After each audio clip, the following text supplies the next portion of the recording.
We ourselves are not absolutely certain. In spite of calculations, we are going into the unknown. On July 16, 1945, the New Mexico desert lit up with a blinding flash as the first ever nuclear bomb was tested at the Trinity site.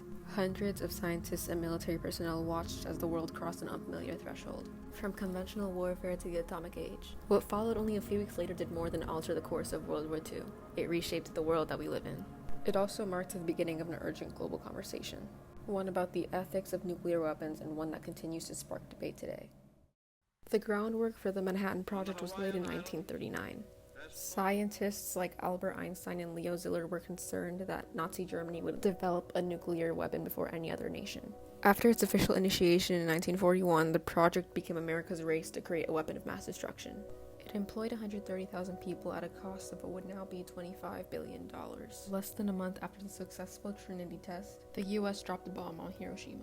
It killed 70,000 instantly, and over 150,000 died afterwards due to heat, shockwave, and the release of radiation. 3 days later, a similar display of power was imposed on Nagasaki, claiming another 70,000 lives, which in both cases was mostly civilians. These bombings are what led to Japan's surrender and the official end of World War II. There can be no peace in the world until the military power of Japan is destroyed.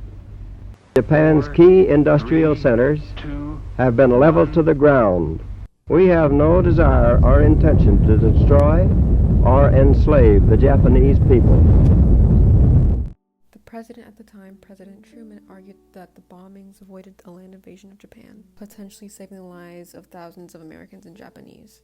However, internal military memos from the same year suggest that Japan may have been close to surrender even without the bombs. Because of this, many scientists, like Leo Szilard, which I mentioned earlier, opposed the bomb's use, urging a demonstration instead. J. Robert Oppenheimer, arguably the most key figure in the development of these weapons, said, "I feel I have blood on my hands." Survivors of the bombings have come out years later, describing the events in all their gory details, forcing people to question, was this a necessary evil, or was it a power trip? My mother pulled me down.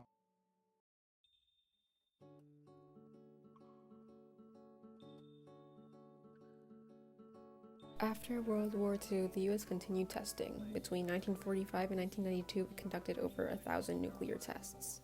The Soviet Union followed close behind with 715 tests. Other nuclear nations joined, leading to more than 2,000 detonations globally. Although scientists always tried to find desolate or suitable areas to conduct their tests, there was no way to avoid either displacement or putting people at risk. A prime example is the tests at Bikini Atoll, which forced the relocation of all its residents. Some tried to return, but they were forced to move again because of how uninhabitable the place had become due to radiation contamination. Descendants of the original residents continue to struggle with the long-term consequences of these nuclear tests, including health issues and a loss of their homeland. Another example would be the tests in Nevada. U.S. soldiers were positioned near test sites, and radioactive fallout reached American cities with long-term health effects that are still studied today.